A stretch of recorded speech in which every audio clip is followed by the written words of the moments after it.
Music Arms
สวัสดีครับ ผมปั๊กมิวสิกอาร์มครับ เช็ค December ครับ ครับผมกลับมาพบกันอีกแล้วนะครับกับ การรีวิวสินค้าครับผม ครับผม วันนี้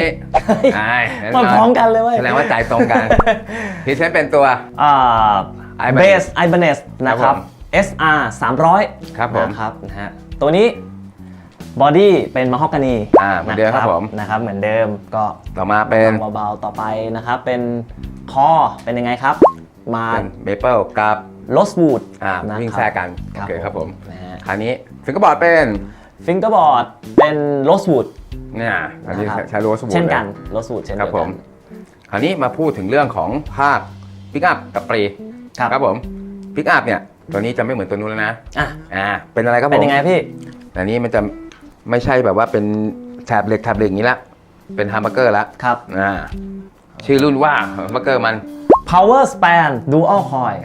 นะครับ ก็คือเหมือนกับว่าเป็นคอยแหละแต่ว่าคราวนี้เป็นฮัมเบอร์เกอร์ละ ครับผม ภาคปีก็เหมือนเดิมครับเบส ก็มี Equalizer มันเบสกลางแหลมเหมือนเดิมครับผ่าน ครับ ปิกอัพตอนนี้ก็สีสัน สวยงาม สวยงาม จี๊ดจ๊าด เนี่ย นะ น่าดูชม คราวนี้เราก็มาลองเทสกันเหมือนเดิมนะครับ ครับผม โอเคผมปัดแฟลชไปก่อนนี่คือปิกอัพกลางหมดทุกอย่างนะครับ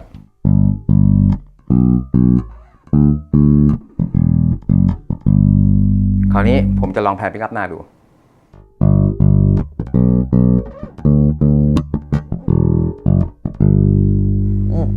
คราวนี้ปิกอัพหลัง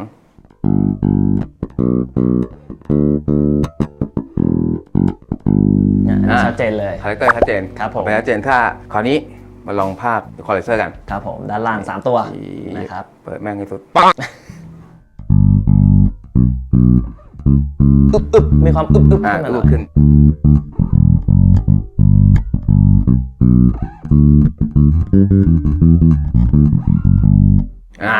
คือเนี่ยอัลเบเนสเนี่ยข้อดีเขาเป็นอย่างนี้จริง ครับ ๆว่าภาคอีควอไลเซอร์ของเขาอะสามารถปรับนู่นแต่งนี่โดยที่เนื้อเสียงเขาไม่ได้เปลี่ยนไปทางไหนอะไรอย่างเงี้ยบางครั้งปรับได้ละปรับแหลมขึ้นนิดหน่อยแม่งมีมิดโลมิดไฮติดมาด้วยอันเนี้ย อันนี้คือแยกกันชัดเจน แยกกันชัดเจนไปเลยอย่างงี้ไปเลยเนี่ยเปิดแหลมดู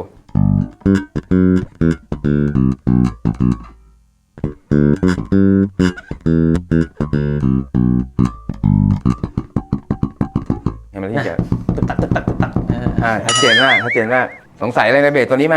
เดี๋ยวให้โชว์อะไรไหม เท่าที่ดูนะครับ เหมาะแก่การมีไว้ในครอบครอง เนี่ยก็ถือแต่ว่าเท่าที่เห็นเลยคอเนี่ย ครับ จะค่อนข้างคล้ายกับไม่คล้ายก็เหมือนแม่งเลย ไม่คล้ายกับเหมือนเลย เหมือนเลย ง่ายๆเหมือนกับตัว 300e นะครับ แต่ตัวนี้เอาจะออกวินเทจมากกว่า ครับผม โทนไปทางวินเทจมากกว่า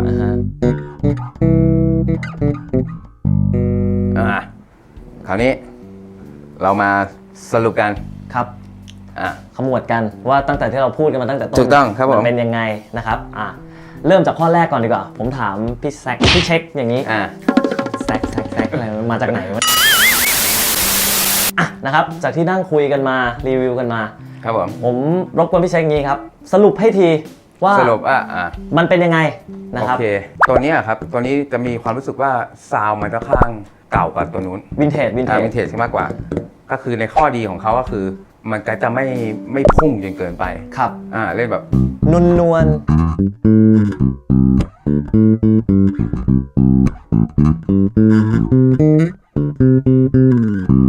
มันจะไม่มีการทายแบบว่าการกระแทกกระทันแบบตัวนู้นอะไร ครับ ตัวนู้นจะแบบชาวล็อกหน่อยตัวนี้เอาจอกวินเทจหน่อย ครับผม ใครที่แบบว่าสุขุมแบบว่า นุ่มลึก เฮ้ยแม่งเล่นอย่างนั้นเด็กเล่นกันเดี๋ยวโตเล่น เล่นให้เด็กมันดู เล่นให้เด็กมันดู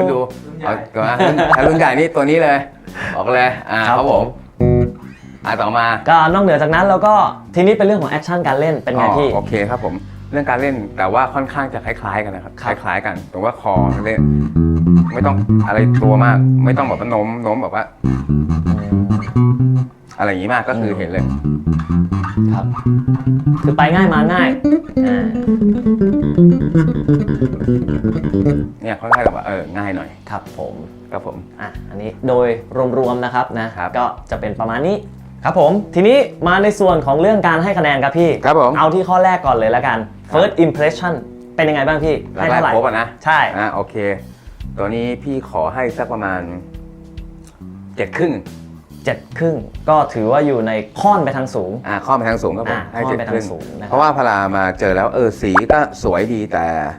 เขาเรียกว่าไงโดยคาแรคเตอร์ส่วนตัวพี่เป็นคนที่แบบว่าชอบอะไร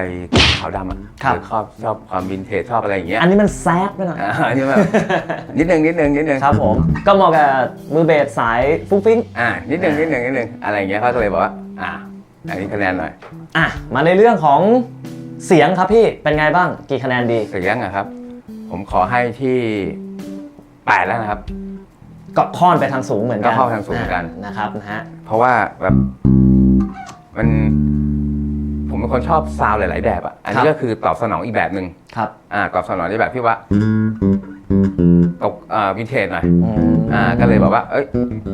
ไม่พุ่งพล่านมาก ไม่พุ่งพลาดไม่แบบว่าแบบพุ่งไม่มี ครับผม ครับผม ทีนี้ในส่วนของหัวข้อสุดท้ายนะครับนะฮะเรื่องราคานะครับตัวนี้ว่ายังไงครับพี่ คุ้มราคานะ ใช่ แล้วเท่าไหร่ล่ะ ตัวนี้เราจับอยู่ในระดับหมื่นกลาง